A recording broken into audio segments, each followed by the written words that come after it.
All right, everybody. Thank you for joining us again today. I'm here with a good friend of mine, Zaire Franklin. Zaire played at Syracuse 4 years, graduated, drafted by the Colts for the NFL, North Philly guy. We've had a lot of fun in North Philly. We'll talk about that. But Zaire, thanks for joining us today, man. No problem, John. Appreciate you having me, man. Yeah, for sure. So Zaire and I met through his agent, Eric. Shout out to Eric. Great guy, great agent. We met and just got together and started learning more about Zaire's story. And I think two things we want to talk about today is that you've been able to create an amazing environment for giving back to your community for where you're from. I think it's important for people to understand about kind of their story and how they can give back. And then also, we vibed a lot on business and reading and books, and I want to get to that a little bit. But let's talk about Shalice's Angels. Like, this is what you and I had an opportunity to work on a little bit together, but why don't you talk a little bit about your story, where that came from, and we'll dive in.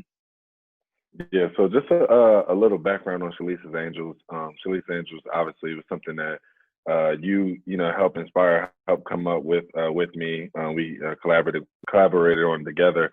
Basically, it's just an ode to my mother and my grandma. I was raised by my mom and my grandma, and passed away my junior year in high school.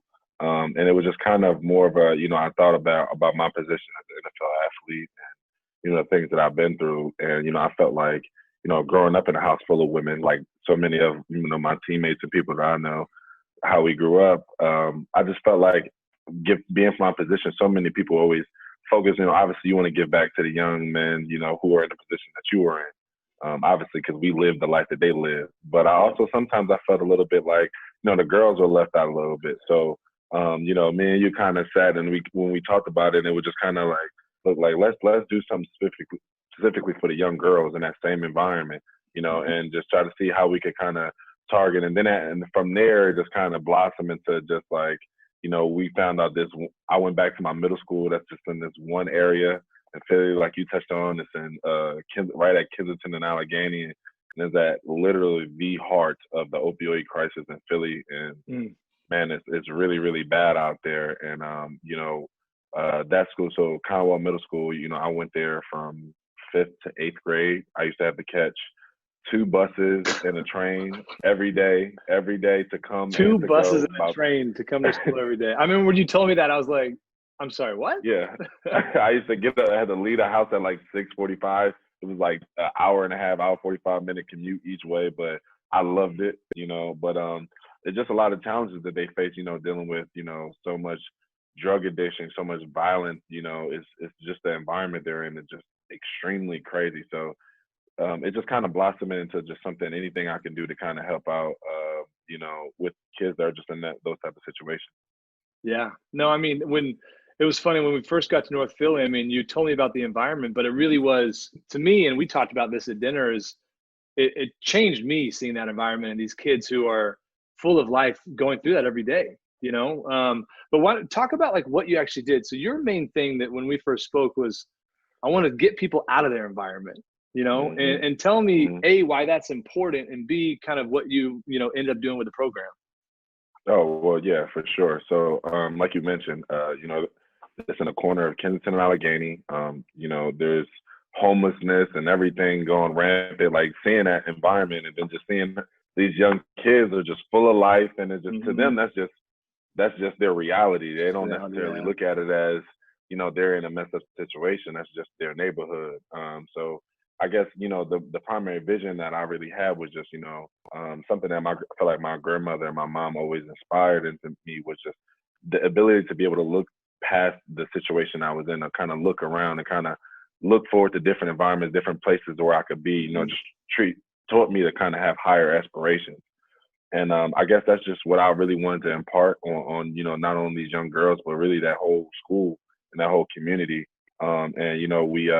We sat down, we had a day trip where we helped coordinate, get the kids there for a little day trip to Google, and got them a chance to go to New York City, which was crazy because, me, I grew up in Philly, and I didn't go to New York City until probably my senior year of college. Wow. And people think that's crazy because, it's only like an hour or so away. But it's just like, I know people who've never left Philadelphia, truly never left North Philly. So And a lot of these kids, especially their parents, they never really even experienced these things. So just the opportunity for them to be able to go to New York City, see, Mm-hmm. what that really life looks like how it looks like. It looks just like it is in the movies. And, then we Yeah. had a chance to take them to the Prudential Center in Jersey as well, and they just had, a great opportunity to talk to, young women that were just like themselves, from similar areas who, through hard work and perseverance kind of were able to, make something of themselves. So it was just something to give them a little inspiration, so as they went on like with their daily lives. Yeah. No, it was, I mean, again, as a spectator, it was amazing to see. And I think, it really took away, and I think it changed him. And I know the principal, she's amazing at that school. Tell me kind of after that experience, though, I think what's next after something like that? I mean, you give back. I love that you identify a unique area, you give back to it. In your situation, what do you see as something of like, how do you continue that momentum for these girls or for that program? Man, so it was something I was really struggling with for a long time because, you were there and honestly, it was just it was a life changing moment for me. Honestly, I felt like the advice that the women were giving the girls, I was taking I'm like, man, I feel like I was getting free game just from them. And I Yeah. mean, it was just it was a huge, I was really struggling to figure out how would I follow that up. So I actually went to the school as soon as the season finished, and I met with basically, like a group of kids, like 30 of them, and with the principal. Shout out to Miss Green. She's Yeah, she's phenomenal. Love awesome. her. But yeah, we sat and they just shot me a bunch of ideas. I have a little notebook full of different things that they would like, because obviously they would know more than we would. So, and then the next step is just really just creating a type of organization that will be able to help out. Trying to fight through the loopholes that come with dealing with the Philadelphia school system, or because it's not a private school, so they can't just accept any type of donation from anything. Mm-hmm. So just making sure we can do it the right way to truly, really help these kids. So that's right now. That's where we're at in the process of it. But I'm just really excited to just think about all the possibilities of what it could be. From Mm-hmm. mentorship to trips to different things that we can help to build on the school and give them different type of resources that they never had. Man, it's really an exciting experience. Oh, I mean, it's amazing to hear, man. And congratulations again. And I know, again, for these kids, it's massive. And thinking about environment, one thing that also impressed me when we met is that, you're also in what I would consider not an easy environment at times. Like, people don't realize being a professional athlete, it's not like it's just, oh, boom, it's a beautiful thing. Mm-hmm. So tell me about that environment. And again, what you're doing to enhance your mind always. Yeah, so people understand. I mean, the NFL, honestly, in my mind, is probably the most competitive environment, possible. It just there's only so many. There's 53 spots, and there's thousands of guys all across the country vying for those same jobs. So it's very competitive. You have to stay sharp. Not only physically, but Mm-hmm. mentally and emotionally. Honestly, a lot at times too. That really makes a difference most of the time, because when you get to a certain level, everybody's fast, everybody's big, but you Yeah. have to somewhat find an edge. So me and you talk a lot about. I enjoy reading, you enjoy reading, and it's a lot of times I've gained a lot of knowledge just from different type of books that help me see the situations that I'm a little bit different, and also just kind of teach me how to better cope with the stresses that I deal with, or better be a better teammate, be a better leader, and different things like that. I love to read. I'm actually, I just finished reading right now. So yeah, just that's different things to do, audio books and stuff like that, to definitely try to help get my zen back. Yeah. I mean, you talked about your mental health. I mean, it's massive. It really is. What books are you vibing on right now? Like, All what's kind right. of in your arsenal?